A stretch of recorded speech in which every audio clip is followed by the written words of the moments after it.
नमस्कार मित्रों, क्या आप जानते हैं कि दुनिया के सबसे अमीर मंदिरों में से एक तिरुपति बालाजी मंदिर में हर दिन लाखों श्रद्धालु आते हैं। लेकिन एक अद्भुत मान्यता के अनुसार भगवान वेंकटेश्वर आज भी ऋण में हैं।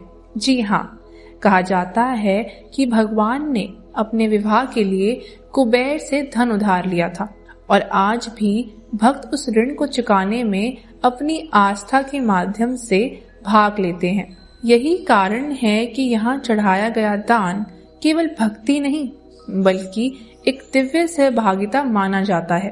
और सिर्फ इतना ही नहीं, इस मंदिर में भगवान को पुरुष और स्त्री दोनों के वस्त्र पहनाए जाते हैं और लाखों भक्त अपने बाल तक अर्पित करते हैं। अब जरा ठहर कर सोचिए, एक ऐसा मंदिर जहां भगवान स्वयं भक्तों के साथ एक ऋण के बंधन में जुड़े हैं, जहां आस्था केवल पूजा नहीं बल्कि एक जीवंत संबंध बन जाती है। आखिर क्या है इस दिव्य स्थान का रहस्य? कौन है तिरुपति बालाजी और क्या उन्हें शेचालम का राजा कहा जाता है? आज की इस कथा में हम जानेंगे तिरुपति बालाजी श्री वेंकटेश्वर की संपूर्ण, प्रामाणिक और गहराई से जुड़ी हुई कथा, जो केवल एक धार्मिक कहानी नहीं बल्कि वचन, भक्ति, कर्म और प्रेम की एक अद्भुत दिव्य गाथा है। अब इस कथा की शुरुआत होती है तिरुमला से। आंध्र प्रदेश के तिरुमला पर्वतों के बीच 7 पवित्र पहाड़ियों पर स्थित यह मंदिर केवल एक तीर्थ नहीं बल्कि एक जीवित ऊर्जा केंद्र है।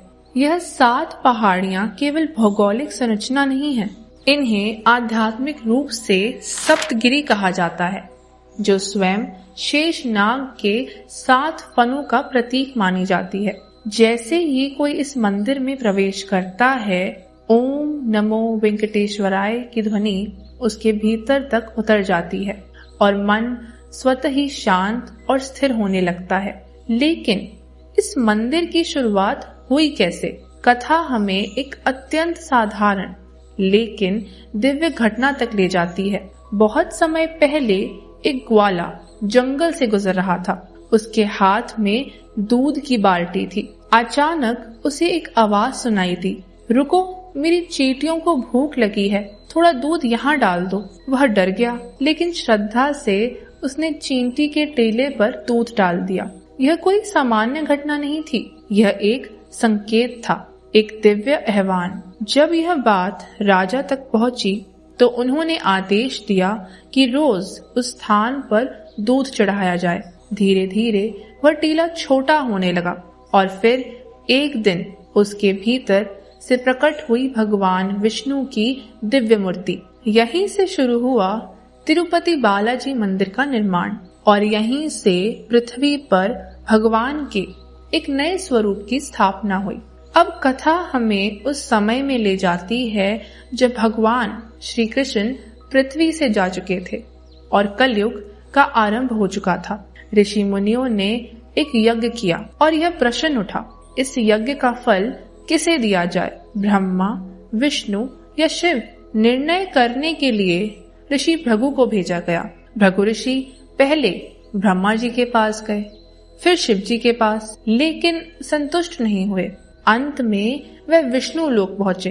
वहां उन्होंने देखा कि भगवान विष्णु शेष नाग पर विश्राम कर रहे हैं। क्रोध में आकर भृगु ऋषि ने उनके सीने पर लात मार दी। लेकिन जो हुआ वही इस कथा का सबसे गहरा सत्य है। भगवान ने क्रोध नहीं किया, उन्होंने विनम्रता से उनका पैर पकड़ लिया और पूछा, ऋषिवर, कहीं आपके पैर में चोट तो नहीं लगी? यही वह क्षण था जिसने यह सिद्ध कर दिया था कि विनम्रता ही परम दिव्यता है। लेकिन इस घटना ने एक और बड़ा परिवर्तन ला दिया। भगवान विष्णु का यह अपमान देखकर माता लक्ष्मी क्रोधित हो गई। उन्होंने वैकुंठ छोड़ दिया और पृथ्वी पर आकर तप करने लगी।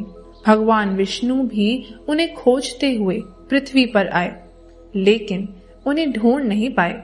अंततः वे शेषाचलम पर्वत पर ध्यान में बैठ गए और समय के साथ उनके ऊपर फिर से एक चींटी का पहाड़ बन गया। अब यहाँ एक और अद्भुत लीला होती है। देवताओं ने एक गाय को भेजा जो रोज उस स्थान पर जाकर भगवान को दूध पिलाती थी। जब चरवाहे ने यह देखा तो वह क्रोधित हो गया और उसने कुल्हाड़ी फेंक दी। तभी भगवान प्रकट हुए और कुल्हाड़ी को रोक लिया, लेकिन उनके सिर पर चोट लग गई। यह घटना केवल एक चोट नहीं थी, यह एक नई परंपरा की शुरुआत थी। जब भगवान के बाल गिर गए तब एक स्त्री नीला देवी ने अपने बाल काट कर भगवान को अर्पित कर दिए।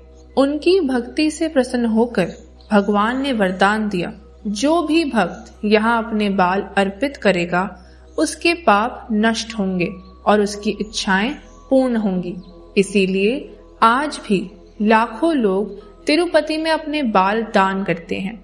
अब कथा का अगला अध्याय और भी अद्भुत है। भगवान विष्णु ने पृथ्वी पर श्रीनिवास के रूप में अवतार लिया। वहीं राजा आकाश राज को एक पुत्री प्राप्त हुई, पद्मावती। जब श्रीनिवास ने पद्मावती को देखा तो उन्हें अपने पिछले जन्म का वचन याद आया। यह केवल प्रेम नहीं था, यह एक अधूरा वचन था जिसे पूरा होना था। दोनों का विवाह निश्चित हुआ, लेकिन यहाँ एक बड़ा प्रश्न खड़ा हुआ, विवाह के लिए धन कहाँ से आएगा? तब भगवान ने धन के देवता कुबेर से ऋण लिया और यही वह बिंदु है जो इस पूरी कथा को अद्वितीय बना देता है।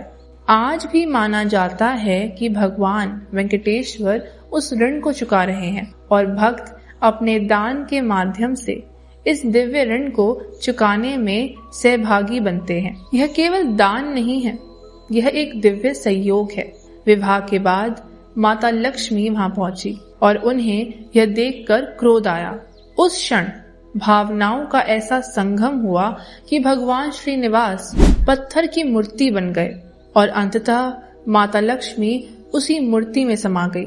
इसीलिए आज भी तिरुपति में भगवान को स्त्री और पुरुष दोनों के स्वरूप में पूजा जाता है। अब बात करते हैं उस स्थान की जहां यह मंदिर स्थित है, शेषाचलम पर्वत। मान्यता है कि यह पर्वत स्वयं शेषनाग का अवतार है। एक समय वायुदेव और शेषनाग के बीच संघर्ष हुआ और अंततः शेषनाग ने इस स्थान को अपना निवास बना लिया। इसीलिए भगवान वेंकटेश्वर को शेषाचलम का राजा कहा जाता है। अब अगर हम इस पूरी कथा को गहराई से समझें तो यह केवल एक धार्मिक कथा नहीं है, यह हमें जीवन के 4 गहरे सत्य सिखाती है। विनम्रता, जब शक्ति होते हुए भी अहंकार ना हो। वचन, जो दिया है उसे हर परिस्थिति में निभाना। भक्ति, जो निस्वार्थ हो।